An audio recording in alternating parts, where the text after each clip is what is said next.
George Soros, one of the world's top investors, believes the euro may lose value, and not just lose value, but really fall off a cliff. But question is he maybe responsible for this? Here to talk to me is investigative journalist Webster Tarpley. Let's start with this possibility that George Soros might be possibly causing the demise of the euro. It started with a secret meeting. Go ahead and take it away. I think we have now powerful circumstantial evidence that would put any investigator right on the trail. It's an attempt to create a new world monetary crisis. It's economic warfare to defend the dollar by attacking Greece, and through Greece attacking the euro. And the thing that's been revealed now in the last couple of days by the Wall Street Journal is a secret dinner at a Manhattan townhouse on February 8th, which was attended by a group of hedge fund predators. And these sociopaths, over a dinner of filet mignon, planned a speculative attack on Greek bonds and the euro using leverage rates of 20-1. And who was there? Monness, Crespi & Hart, a boutique investment bank, SAC Capital Advisors, Greenlight Capital, Brigade Capital, and above all, Soros Fund Management. Now, Soros had been preparing the ground, saying he thought that the euro was in danger of falling apart and breaking up. And the idea is to organize a bear raid against the euro as a means of relieving the speculative pressure against the dollar. And of course, Greece is the weak flank. They say that the consensus around this table over the filet mignon, any outcome of the Greek debt crisis is going to be very bad for the euro. And then they go on to say, in this Wall Street Journal account, that as soon as you get Greece going, that's the first domino.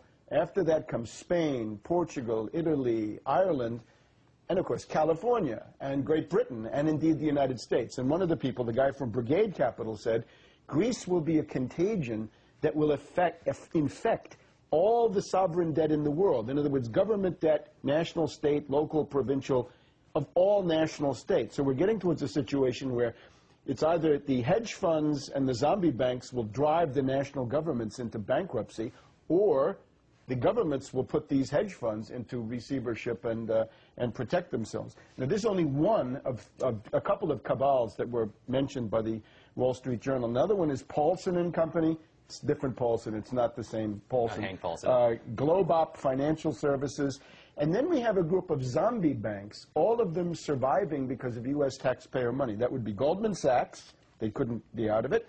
Bank of America Merrill Lynch, and Barclays Bank. And remember, they were saved by the U.S. through AIG derivatives payments. So a lot of these people, of course, there to make money, but there's also a political purpose. It's to mask the weakness of the dollar.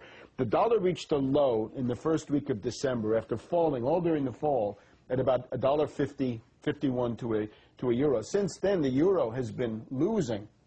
So it's a support operation for the dollar. Now, the London Economist and the Wall Street Journal and the Financial Times have all been mocking the Greeks and Prime Minister Zapatero of Spain, who has talked about international speculative conspiracy.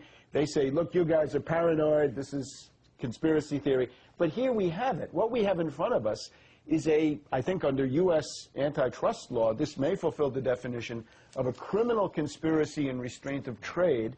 And if they were doing this in the U.S. stock market, that would be a pool, and that would be illegal. So I think it's clear that what Greece needs is not austerity, but they need to do things like ban derivatives. They need to outlaw credit default swaps. There's a move now by the AFL-CIO in this country to have a Tobin tax, a 1% tax on derivatives and other forms of paper speculation. And of course, countries where there are independent magistrates, you know, Spain, Italy, maybe some of them are going to get interested in this. The other thing, of course, a bear raid to counter this speculation and maybe punish these speculators for what they're doing. Mr. Tarpley, chock full of information. Thank you so much for joining us again. Thank you.